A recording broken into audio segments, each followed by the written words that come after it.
Test. Wally Butler spun on the opening lap but recovered for third. But one corner later, number 41 Tim Dunn went around, and multiple champ Jeff Miller spun to avoid him, but was promptly collected by number 42 James Steinhelfer. Still later in the lap, Ben Beasley running in second outpowered leader number 20 Mike Bergers, going side by side through the corner. On the final lap, Tim Dunn went off course again while running second, but up front Ben Beasley put a 1 minute 51 second drubbing on the field. He saluted his crew as he took the checkers, earning the Beasley family's fourth straight national championship.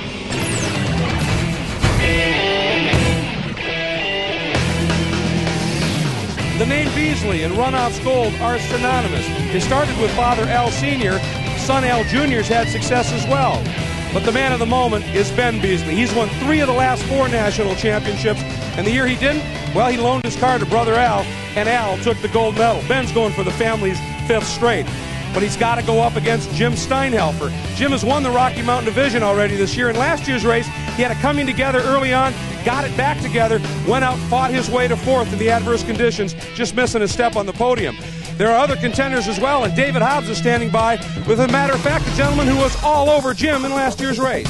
Well, his close associate in that altercation was Jeff Miller, who DNF'd last year here at the Runoffs. But Jeff really can't complain with 6 national championships to his credit and at least 10 poles. We think 10 poles. He says he thinks it's more like 20, but of course he's a driver, so what can you say? Next to him, Jack Lucilli. Jack Lucilli's had a bit of a troublesome year with his car this year, but he's also had a first, a second and a third, which gets him to his first ever national championship Runoffs. And Richard Leslie. Richard Leslie is the current Northeastern national champion with 4 wins this year, so he is going to be a very strong contender this afternoon. The Runoffs are very much about variety, and no class captures that spirit perhaps better than C Sports Racing. Creativity and invention are the hallmarks of this class, but it ends up making outright pure speed. And it's now time to find out who's the most creative, both in the garage and on the track, as we go after a C Sports Racing National Championship at SCCA's Valvoline Runoffs, the 39th edition of this National Championship chase. And for the 9th consecutive year, it is being held at Mid-Ohio Sports Car Course. David, take us on a tour. Well, the Mid-Ohio course at 2.4 miles is one of the most fun courses in the United States. 15 turns, as you can see, a lot of straightaway. From the finish right up to that chicane in the top left corner is almost flat out. Turn 1's almost flat out here. The keyhole in the top left is very important down that long back straight, and then starts the S's. Very difficult to overtake here. Very difficult. Let's head down to pit lane for the first of our 2 pit reporters, Brian Till.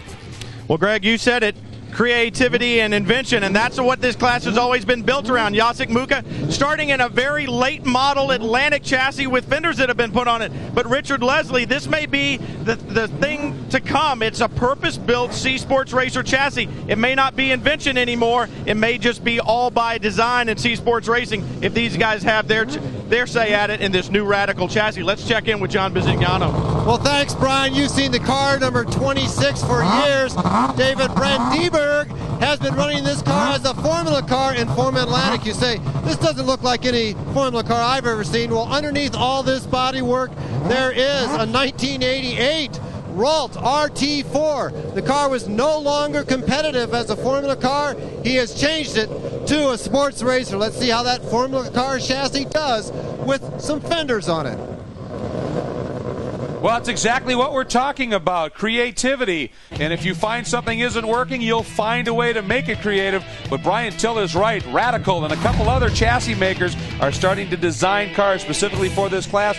Drop an engine in and go fast. Things may be evolving here in CSR.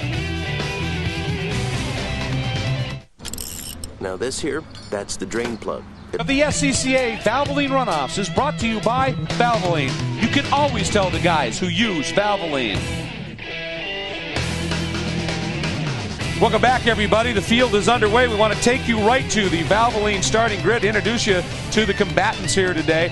And we're going to take a look at it. Ben Beasley won from pole last year, and he started off well. He has put his number 1 championship-winning car back on the pole here. There's Jacek Muka and Jeff Miller, Richard Leslie, Russilli, Vandenberg, Steinhelfer, Metzger, Charlie Coleman, and Skip Reber. Now, this is a field that's a little short at this point in terms of number, but there's some awfully quick drivers and some great creativity in this class. And David Hobbs, we talk about sports racers. There's a couple different classes. Tell us about C Sports Racing. Well, C Sports Racing is right in the middle of the pack there. You see purpose-built road racing cars, as we've already seen from our pit reports. These cars, some of them are home-built, some are built off Formula Atlantic chassis, which obviously is a full racing car. Obviously got fenders around them, open-top car, and these really are just like a Formula car with bodywork on. A lot of different engines there. Some very interesting engine conversation in there.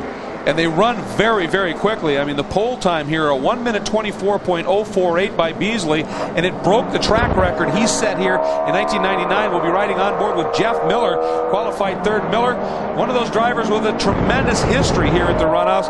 He has 6 gold medals, the first one coming in 1976. So Jeff Miller has been a frequent competitor at the Runoffs for a long time. He certainly has. He, of course, runs with a 6-cylinder Kohler engine. Kohler out of Kohler, Wisconsin. Very interesting. He runs with that. A number of the drivers run with 1,000cc motorcycle engines. There's in a couple of cars in the Ralt. You've got Mazdas. Beasley's car runs a rotary as well. It's a great mix. But that car right there with the big R on the side, the Radical, some people think that might well be where this is going at this stage, because of the fact that they could build the chassis and have found a way to do it relatively cheaply at that. Let's check in once again with our pit reporters for some last-minute thoughts. Brian? Well, you know, we talked about creativity, and Greg, you know, part of the problem with creativity, it's like stepping into the laboratory and mixing a bunch of chemicals. Sometimes it works well, sometimes it blows up in your face, and one of the problems with these cars sometimes is they are so stressed, they're trying to take things to the limit so far to make them work in this class that they blow up in your face, quite literally. So dependability is always an issue in C Sports Racer. We'll have to take a look at it and make sure these cars make it to the end. John Bizignano? Well, Brian, we've talked about the short field in this class, but it takes a lot of engineering know-how to keep one of these cars on the track and actually to build one. There are several manufacturers out in the wings that hope to bring this type of car to more of a production race car schedule where people can go out and buy the cars and run them rather than have to sit in their garage all winter long and tweak something into what's called a C Sports Racer. Next year there should be some more cars. Well, that's a very good point. That's one of the reasons that the Beasleys, who used to run those super high-stressed 2-cycle engines, and they started to experience the problems with reliability, they went to the Mazdas in their cars. You see Muka there running. That's essentially an Atlantic car with an Atlantic engine. Miller's still running the old-school approach with that highly stressed 2-cycle engine, but a lot of the other drivers using much more proven, reliable equipment, and it's made the racing pretty interesting. Very close in the front 2 cars here, but behind that, it's a little rough. We may be having a problem with our onboard camera. We let you know about that. Here we go in the green, and Miller times it beautifully, and that car has a lot of power when it's working, and he comes down the inside, but he's so far to the inside, David, he has to overslow to make the corner. Yeah, unfortunately, whoa, looked a bit twitchy there going up the hill into 7 for the first time. Lost a little bit of time there on the 2 leaders, Beasley and Muka, but Jeff Miller made a brilliant start. I thought he was going to outbrake them both into turn 1, but was not to be. And Vandenberg gets around Jack Rosilli and picks up a spot. That blue car right there, the Ralt chassis, the Atlantic chassis that he's reconfigured into one of these CSRs, and he's done it. He's gone in and reconfigured and re-engineered the entire car, as opposed to Jacek Muka, who just drapes some carbon fiber body panels over the side pods of his Atlantic car, calls it a CSR. And these two guys right here, they were within 1/10 of each other and qualified both underneath Beasley's track record from last year. These two cars, especially when the tires come up to temperature, are just blind fast. Turn 1 there, the fastest corner here. You need a bit of aerodynamic downforce. As you can see, Beasley's gone for the high wing, Muka going for the very low wing on the back of that Formula Atlantic chassis into the chicane for the first time. Very fast. Now, this is the key corner of this Halter racetrack, the keyhole. Just right there, there's a nasty dip. The road falls away, and that's where you want your most mechanical grip, because you want to launch yourself down the straight. And Muka's got right under the tail of Beasley. He's getting a tremendous draft. Boy, he hooked up coming out of that turn. Very well coming out, but he didn't. And here he goes. He was going to go on the outside. Now he's going to go on the inside, but Beasley hangs right in there. Tell you, that Mazda engine in Beasley's car generates some really, really stout power once it gets up into the power band a little bit. And Muka, you can see him, he was in the draft, and then Beasley started to pull him. But Muka's car really comes alive on the twisty bits here. One, it is, whoa! That's Beasley. I mean, that's, yes, that's Beasley. That's Rosilli, actually. And then the Radical is Leslie. I mean, they both had a big hit. Got the corner workers' attention. They went in suddenly and very quickly. Leslie looks like he might be a little stunned there. Now he's starting to try. Maybe he's chatting on the radio to the crew. And there's Russilli, who went in nose first. And a lot of that fluid, folks, by the way, not necessarily coming out of any engine. That could very well be just gathered up in those tires. Those tires from the rain we had in the last couple of days. So Russilli and Richard Leslie. Richard Leslie we saw at the top of the show. A winner this year. Here we see it's coming into turn 6. Oh boy, and what was Richard Leslie thinking of there?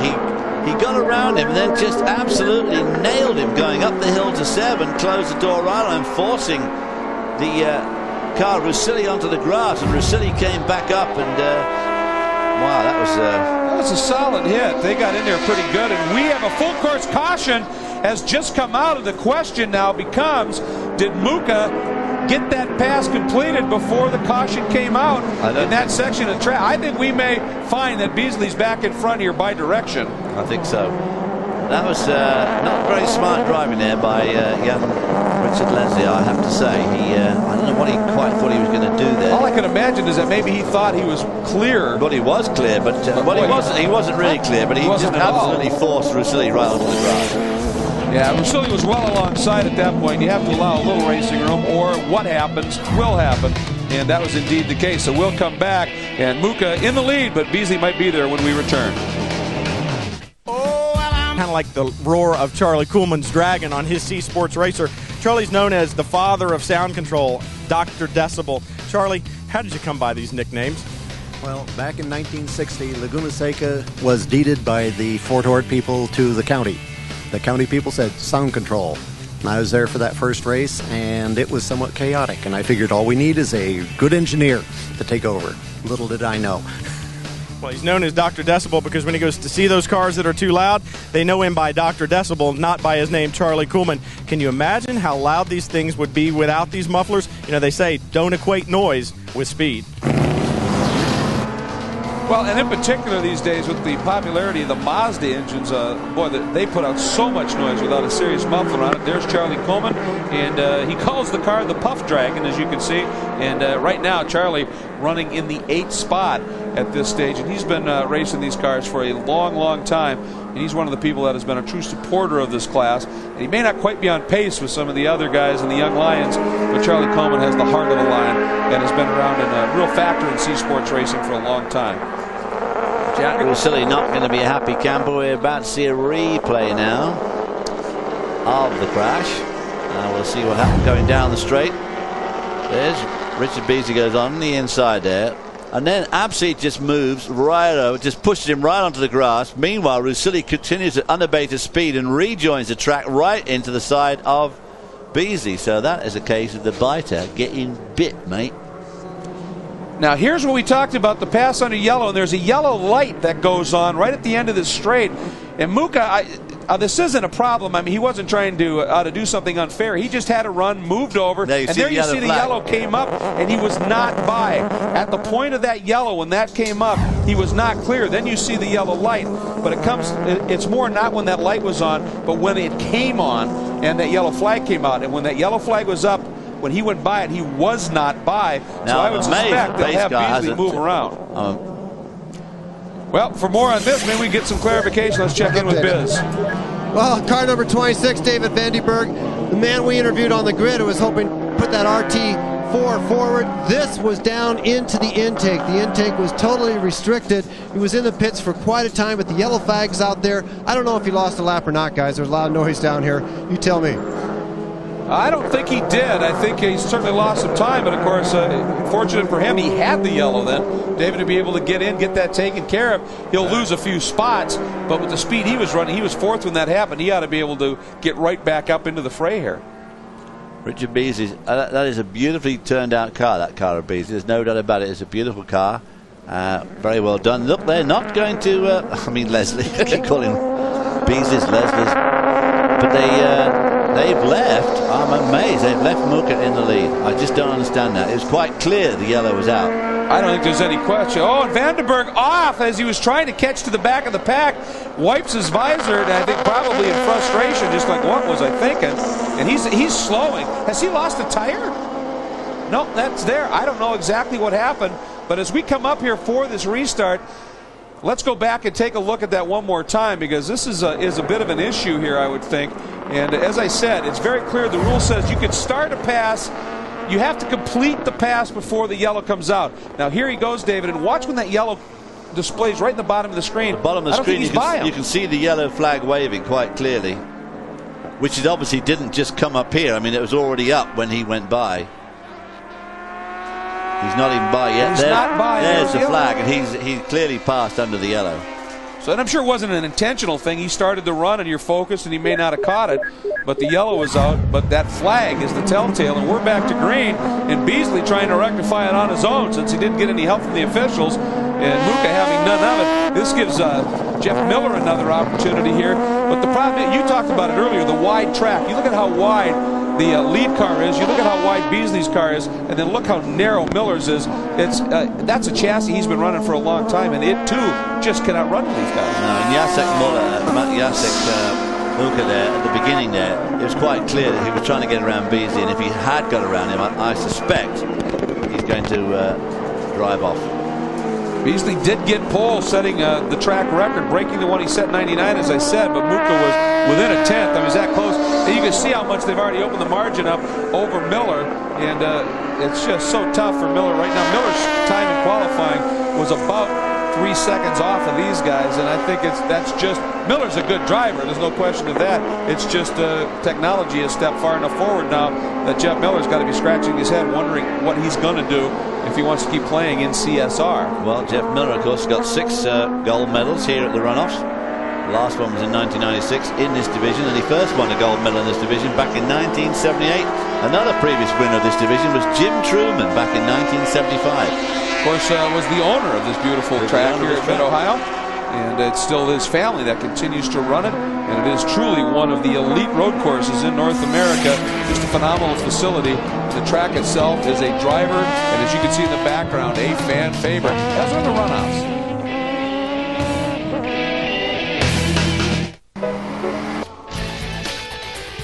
The SCCA National Championships, the 39th edition. It's the Valvoline Runoffs right here at Mid-Ohio.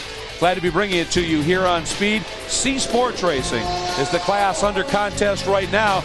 And David Hobbs, not a lot of cars in this field, but the top two very, very close. And this has become a mono battle at this stage right now. But we're still wondering a little bit about the situation before the restart. Brian Till, any news? Well, I talked to the officials down here in pit lane, and all they would say is, we are aware of it. It's being looked at. And I said, so that's as specifically general as we can be. And they said, that's right. We are aware of it. It's being looked at. But John Bizignano, I think you're standing by with somebody who wants a little more than having it just looked at.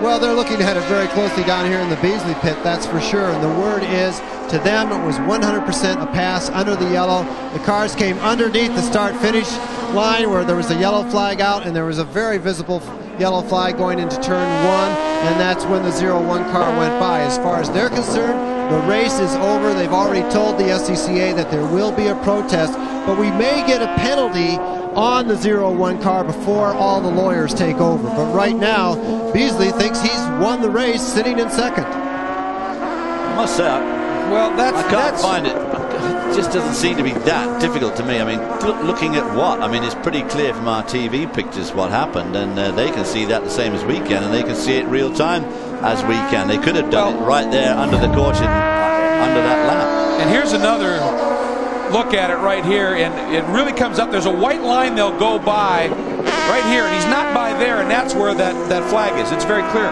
But David, this race, the Runoffs, is run to SCCA club regulations, not pro regulations, and very few SCCA club events have TV, so they have very specific rules because there is no video that they can go back to, that a lot of it has to be handled via protests and penalties as opposed to black flags. Every corner has a worker, exactly. Well, that's true. If a corner worker is calling in and saying this was done and there's a yellow, you can always make it good. You can always opt for that because the rule book called the CSR allows the officials to be able to make that kind of change. The GCR, it's called, the General Competition Rules. Here's Skip Reamer right now running in the 6th spot. Skip really had some problems in qualifying.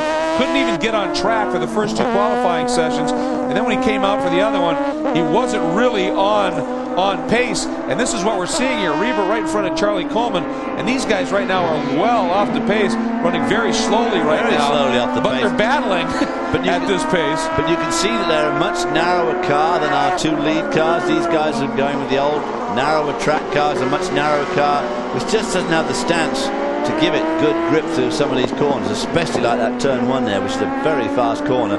Very high wing on the Charlie Coleman car, as you can see, well up over his head there, well up in the airstream. There's no doubt about it. He's got plenty of downforce on the rear. Well, I think the problem might be is they've got more downforce right now than they got power. They both have been struggling all event long trying to get power, but they didn't want to miss this race, and they're having a good race. It's just that about maybe, two-thirds the speed maybe at the front of the pack. Coleman obviously has a little bit more grunt, the engine department, at this stage, and Reber, it's just been an exercise in frustration ever since he got here.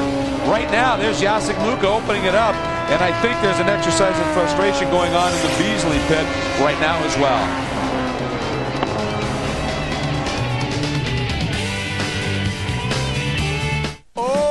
Figure out how to race essentially the same car in two different classes. That's his Formula Atlantic car. And if you look at his C Sports Racer, it has the same chassis, but he's added the bodywork to make it a C Sports Racer. Two different cars, but it's got to be two different driving styles. Well, no, the cars are quite similar in handling. We really don't know which one makes more horsepower and more downforce, but they are pretty similar in handling. We are going about the same time in both of them. And which one do you enjoy the most? Well, so far we're quicker in a C-Sport Racer. Down from Canada, looking for 2 championships in almost the same car. Well, you normally like more the car you're quicker in, and he seems to have an affinity for the C Sports Racer. We talk about the different things in this class, the engineering, the level of competition. Budgets also play a role, and he obviously has a little bit of budget to be able to play at the very top end of this game. Beasley very close. David, before we get on to that, I want to get back down to Brian Till, because Brian, we're still kind of mulling over this rules scenario. Do you have any further information on it? Well, yeah, you know, Greg, you were talking about not making a decision now until they were sure of all the facts, in club racing a little different than pro racing. And I talked to the officials, and that's exactly what they said. They said, you know, we don't want to have to try to undo something that we did on the racetrack. So we're looking at it, and typically in club racing, we like to take care of the matter after the race. And that's all well and good, but my question is kind of like what David was saying. You still got a race to run. If these two guys get together racing for a position that shouldn't be, you know, you can affect the outcome of the race by not doing anything. So I can understand them wanting to make sure of it and not affect the race, but by doing that, they may indeed affect the race. Well, they've all got, I mean, it's a pathetic excuse. They've all got radios. They can talk to the corner marshals. They know exactly what happened, and they know exactly what happened at the time it happened. To have some sort of a protest after Muka has got, say, the gold medal, and then they say, oh, sorry, Jack, we've looked at the tapes and we've mulled it all over. Now we decided you haven't won it. I mean, that's much worse than saying to have dropped back behind Beasley now and then race it for the lead. Well, and I think there's one other thing to just touch on very quickly here as well. I talk about that a lot of these races don't have TV, they don't have video, they don't have that, but a lot of their races don't have a huge crowd that's paid a lot of money to see racing, and what they're depriving them of right now is restarting the race in the correct order and letting these guys race, and they've taken that away, and I think it's unfortunate. And obviously I'm connected to the corner workers, as I do a lot of that, and you're right, we're on the radio, and I'll guarantee you there's corner workers back there that have been talking about the fact that that was the scenario and have given them a number of witness statements. Let's check back in again with Brian Till. Well, Al Beasley, obviously you guys aren't happy with what's going on here. You won this class in 2000. Your brother's won it 3 times. You think he's leading it today, but you'd like to see him move Jacek out of the way, obviously. Yes, it was a blatant pass under full course yellow, and Ben should be out in front right now. I'd like to see him bring him in for the stop and go the way they should. But it's up to the SCCA stewards. They know about it, and we'd like to win it out on the track, not in the impound area, but he's got it won no matter what. Well, as sure as you are that he passed under the yellow, do you tell him to go for the lead anyway? Because if they don't change it, it's to whoever comes across the line first. He's going to go. He's going to go for it, but he's going to do whatever he wants. If he can, he will, I'm sure. Well, the Beasley family knows all about winning in the sports racing class. Like I said, Ben's won it 3 times. Al's won it once. They're going to keep going for it, guys, but they're smart racers. Well, Brian, you heard David Hobbs on the last 3 laps. Beasley has been crossed up in a couple of different spots in pursuit. He just came through that carousel absolutely sideways, trying to prove the point that he deserves this one, and as opposed to getting it handed to him. And he is in full pursuit mode right now, and obviously driving with a little bit of steam building up under the collar here as he's getting it crossed up. And the fact of the matter is, they didn't even have to do a stop and go. Let's take a look at this right here. Look, watch Al. In the carousel here, yeah. Ben Beasley gets here and it just comes to the apex of the corner. Look at this, just a beautiful drift. He holds it just right, no overcorrection, snaps back in line. So easy to overdo it on the correction there. He did a great job there of handling that, but he's losing time, and of course his tires are heating up. Great job as well, and Brother Al said they should give him the stop and go, but I got to get back to the point. The pass happened before a yellow. A simple wave him back to the front. This is all averted, and it's unfortunate. We'll be back. Ben Beasley, he doesn't want this one to be settled after the race with a protest. He wants to win it outright and prove a point, I think. And now he's coming up on some traffic, and John Bizignano. Jacek Muka's been throwing down some great laps, but now he's got traffic in front along with Beasley behind. Well, Jacek can handle that. Of course, he's a terrific racer. I think Beasley wants it to stay this way just so he can have some fun out there. But there's 2 sides of every story. Muka, we talked to the crew. They are our guests from French Canada, and I wish David Hobbs or John Putty were down here to get the real meaning of everything. A lot of head shaking going back and forth. But they say they love the pass and they didn't see any yellow flags. So I think everyone's going to be in the TV truck after this one, guys. My question is, someone's going to get a gold medal here, and that should be awarded to someone who really deserves it. And it should be awarded to someone who's going to keep it. Over the top of the madness there, Beasley's car still showing a lot of signs of tail happiness. You see the trouble, every time he does that, he puts more and more heat into those rear tires. Oh, but he's thinking. He almost thought about a move. He almost thought about it. He definitely thought about it. Almost made it. Almost made it, yeah. He's thinking about it all the time. Boy, Beasley is just absolutely flogging this car right now. Oh, more traffic coming up. In front of the carousel. Watch this here again. Here we see them coming up to madness. This is turn 6 and 7. Tries to get on the inside, but Jacek Muka is leaving no room on the inside. And as they come over the top, look at that beautiful slide. I tell you what, he's driving his car like a dirt track car, hanging onto it beautifully there. Got to be awful concerned, though, about just rooting those rear tires when you keep that up for too long. Got me a bit concerned. He's got 6 laps. Jeff Miller's done. Jeff Miller, for the 2nd year in a row, is out of this race. Last year he was DNF. Well, let's head down to Brian Till. Well, Jeff Miller certainly knows how to win this thing. He won it in '96, but Jeff, awfully quiet as it rolls in here. Sounds like something's not working in the back. Well, we've got a little bit of an engine problem.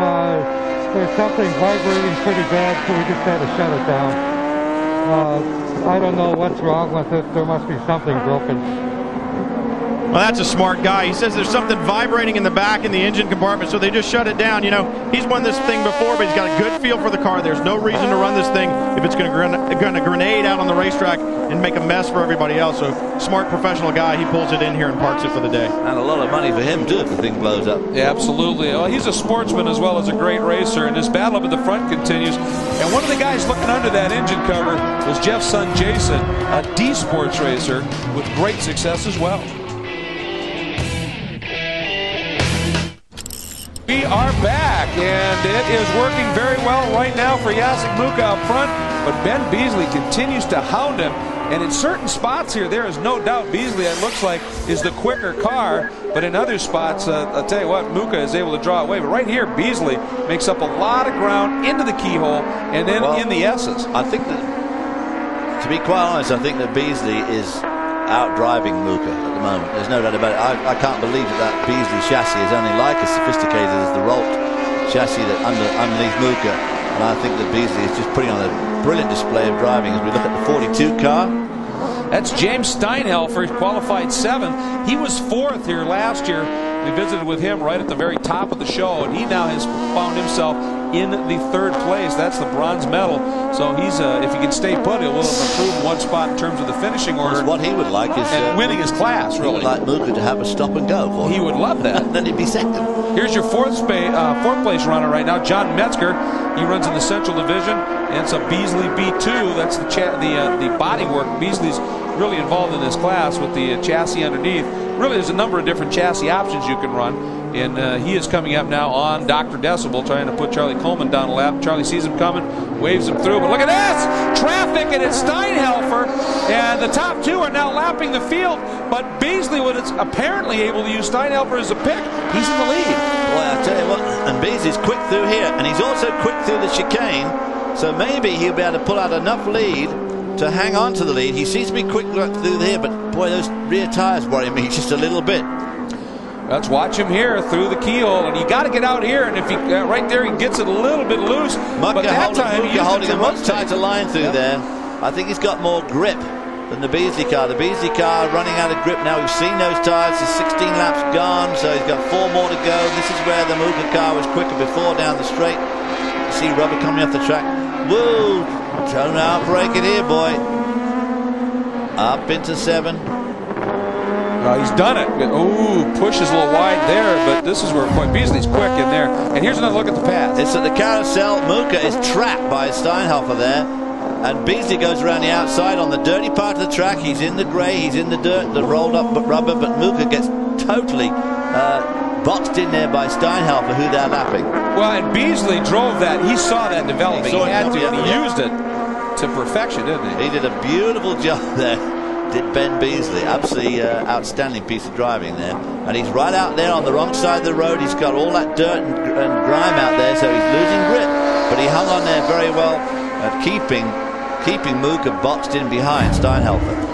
So Beasley is on the move now, and Brian Till, it was a beautiful pass that gave the lead. Boy, it was impressive standing right here watching, and I think what you saw there was the calm and the skill of Ben Beasley, the experience in this class. I jokingly asked Al, his brother, I said, how much did you guys pay Steinhelfer to block him like that? He said, Brian, I don't even have a radio. Well, hey, you got to read traffic, and I mean that's as much of it as anything. There may only be 10 cars in this class, but Beasley timed it beautifully when they got to traffic, and I think he feels he has something to prove in this race, and he may have gone a long way to doing just that. Ben Beasley now in the lead here in the C Sports Racer National Championship race for the SCCA's Valvoline Runoffs in Mid-Ohio, and he has opened up his margin just a bit. Opened up a huge lead. One for Muka. Whoa! Boy, oh boy. He's just sliding that car around like a kid with a new toy. I mean, it is staggering to watch him. It's so exciting. He's got this car so beautifully controlled. I'm just a little bit worried about his rear tires, but he doesn't seem to be worried. He still holds a tight line through the carousel there, so not got a problem there. Pulling away very fast now from Muka in the Ralt. And I think it might be more Beasley right now, but John Visignano, we've been speculating about different power plants and different power. Well, down here where someone in 3rd place actually gets lapped by the 1st and 2nd place cars. You won't see that anyplace else at the Valvoline Runoff. The problem is the 1st and 2nd place cars both have Mazda power. They're at 300 horsepower in the 26 car. It's their own motor, a 1300cc 2-stroke that's only developing about 250 horsepower. So he's 1/5 down on horsepower compared to the Mazdas. That's another thing that has to change. That's exactly right, and that's why a number of drivers that have been running the Formula Atlantic type cars with those engines in here, those Atlantic engines at best now run about 250 horsepower, and so you plop one of these Mazdas in the back and you get 50 more horse. That's huge, especially at a place like a Road America or a Laguna where you're climbing hills and the like. It's a big help. And of course, it makes a transmission choice difficult too sometimes, because then you've got all that much more horsepower. You're going to have to change things in the transmission to put it up with it. So Jim Steinhelfer finds himself well placed at this point, really, for the bronze medal. A little frustrating for him, certainly, that he'll be a lap behind that battle up front. But you almost have to wonder. I mean, certainly those two cars up front, Beasley and Muka, were quick anyway. There's no question of that. But I think this may have become even more of an intense battle with what had developed regarding that yellow flag and the like. They were going after it. And a very solid run here for John Metzger. He, too, missed the first qualifying session because of a problem.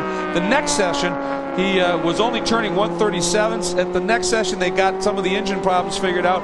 He trimmed another 3-4 seconds off of that, but he has been struggling, frankly, and it's in this race itself where he finally sounds like that engine's a bit healthy, and it's brought him now up into the 4th spot. And there's Dr. Decibel, Charlie Coleman, running now in the top 5, even though he's well back at this stage. Still in all, he's competing at the Runoffs in a national championship and running in the top 5, so give him some credit, but that car is still just not real healthy at this stage. Not one of the closest grids that we've seen. Charlie Coleman qualified 16 seconds slower than Ben Beasley. Ben Beasley now, I mean, he's putting a lot of daylight between himself now and Jacek Mucha, but the fact is that in qualifying he was 9/10 of a second quicker, so that's the sort of gap we thought we'd see. But Mucha drove a terrific race there, having got around him. He held him at bay for a long time, but Ben Beasley, once he got around him, he just disappeared. There's the pace there that you're seeing, and Beasley just turned a lap at 1:24.9, and here he comes onto the front straight, and Beasley picks up the checkers and another national championship, his 4th by my count in 5 years, and this team and this car is 5th straight. That's a remarkable run as well here, just an incredible effort. In his last lap, the one right before this final lap, he turned at about 8/10 of a second off of his qualifying pace, and it was fully 3 miles an hour quicker than Mucha. But let's go right back down to Brian Till, a happy brother watching. Well, Al Beasley Jr., it seems like the Beasleys own C Sports Racing. For a while there today, it was kind of questionable. How much of that desire after Mucha got past him and the questionable call was it that drove your brother back to the front? Ben doesn't want to back off for anybody or anything. Just to show you that, at the before the race, he said, take the rev limiter out and throw it away. So we took the rev chip out, and we knew it was going to be a tough race the whole way. And I'm glad we were able to win it out on the track the way that it should have been. It's just a great weekend. The Hoosier tires and Redline Oil just put us where we needed to be, and it's all the support from the family and friends that really makes it worthwhile, and just a great weekend for us. A lot of experience and calm on the part of the Beasley family. You guys have won so many races, but how calm were you when you watched them come side by side through the carousel and make that pass for the lead? I have complete confidence. I mean, I'm more nervous than he is. I have complete confidence in his driving. He's one of the best drivers out there. So, if it's there, he's gonna make it happen. And so much confidence. What position did you keep showing him on the pit board every lap? P1 the whole way. It was always P1, guys. Trying to maybe rein him in just a little bit, but Ben was going to have none of that. Al himself, of course, a 2-time national champion, 86 and 2000. Absolutely no question about it. A couple of quick stats for you. 1 caution for 2 laps and an average speed of 94 miles an hour for the race. That's quick. We'll be right back to visit with our champions.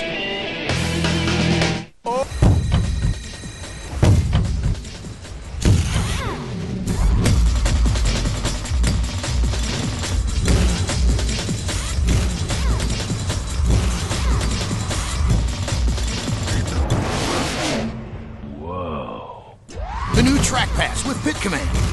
Log on to America Online, go to NASCAR.com, and test drive it now. NASCAR.com, America Online, keyword NASCAR. Speed Channel's coverage of the SCCA Valvoline Runoffs is brought to you by Valvoline. You can always tell the guys who use Valvoline. Well, the race is complete. Here is your look at the top 10, and it is Ben Beasley, Mucha, Steinhelfer, your 3 medalists. As we take a look at the unofficial results, let's get right down to Brian Till with our winner. Well, Al Beasley Jr., not the prettiest trophy girl around, but I think his brother will take the gold from him. And Ben, another great national championship. But how much determination, extra determination, did you get a few laps in when that blue car went by? Well, he went by under a double yellow. I knew it. I had backed out of it. And I just wasn't going to win that way. I knew they gave me the one board. I was in first place even when I was behind them, but I was not going to win like that. I just wasn't going to do it.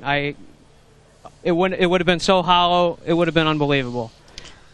And the pass that you made in the carousel, I mean, I have not seen a better pass here at Mid-Ohio. A lot of strategy there. Was that something you had set up before, or you just had to take your chances when you can? I don't know. Everything that I do and everything I am is just a blessing from God. And he just gave me wisdom. He told me where to go, and that was the place to be, and I snookered him. That's a professional racing term, guys. Schnookered. He got schnookered. And let's get down to the guy that got schnookered. He's with John Bizignano. Well, Jacek Mucha, they say you got snookered on that pass. Tell us about that pass towards the end there when you were leading and that big yellow car came by. Oh, well, I was leading, and I think I have a little bit of lead, and we came on a back marker. At the same time, my engine started doing something which I don't know what it is. It's some small mechanical gremlin. And on acceleration from the last corner, Ben was quicker, and after that my engine wasn't up to snuff, and he ran away from me. Jacek, a little bit of controversy about your pass into the lead. Did you see a yellow flag? Yes, I see the yellow flag once I finish my pass. And there was a yellow flag at the start-finish and going into turn one? I didn't see on the start-finish. I see the flashing light. And the pass itself you felt was clean? Yes. Okay, well, there we have it. And this car had to be pushed into the pit lane. So, in some ways, very lucky to have it still running at the end of the race. Well, thanks very much, John. And I think, indeed, a race driver looks down track a long way, and I don't think there's any question that he may have missed that yellow and saw the double yellow of the lights. But the fact of the matter is the flag was there, and we've seen it. There's no question of it. And so as the result, Ben Beasley found himself leading before he thought about it was at this stage. So here's a look at our results. There's James Steinhelfer. He gets the bronze. Then Metzger, what a good comeback after struggling all weekend here to come good in the race itself, end up in fourth. Coleman in fifth. Reber, he struggled. Jeff Miller and David Vandenberg, who knows how this may have unfolded had those two gentlemen stayed healthy. Certainly the race for the bronze could have been a bit more involved and interesting, and not quite the run for James Steinhelfer. And then, of course, you take a look at Leslie and Riccioli, who had the incident early on at this point. But while Ben Beasley enjoys another lap of honor around here, we've got another medal winner. He's with Brian Till. Well, Jim Steinhelfer, they say to finish first, you first have to finish, and you might not have won the thing, but you finished, you got a podium and a bronze. I did, and I couldn't be more pleased. I had so much support this year from my wife Anne-Marie and son John and Mark Mercer and his crew that just really took care of me and gave me a really good car here. You know, we made a lot of changes just before we got here, and we're still dialing it in, so I'd have liked to have been a little more competitive, but I think your words are exactly right. To finish first you got to finish, and this time we finished it, and we were running strong at the end.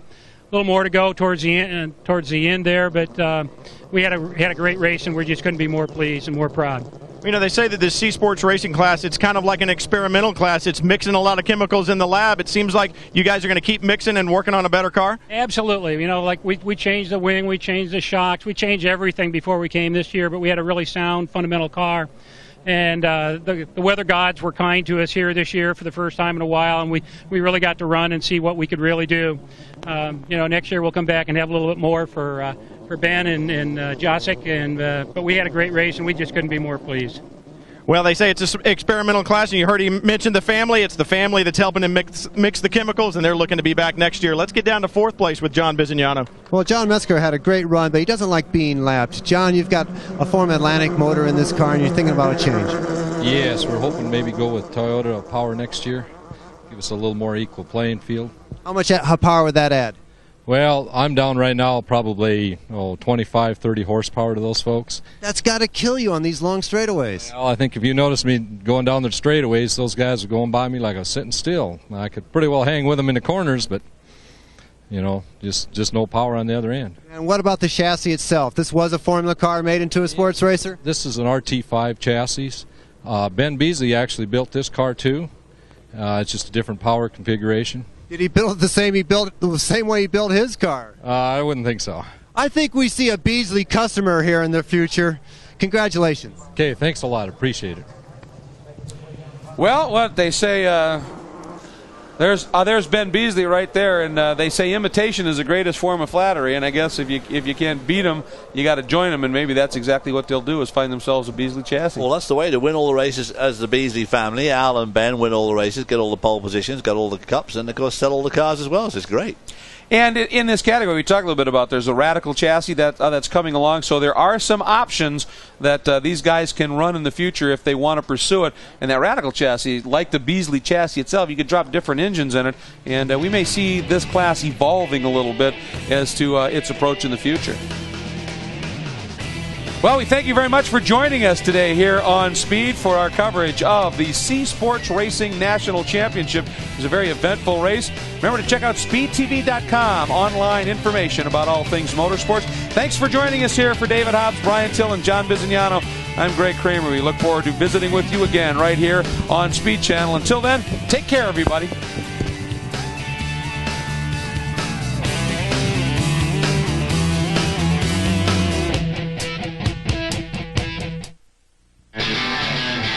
At the Runoffs on lap 2 of last year's Runoffs here at Mid-Ohio. Larry Connor took the lead from the pole sitter Keith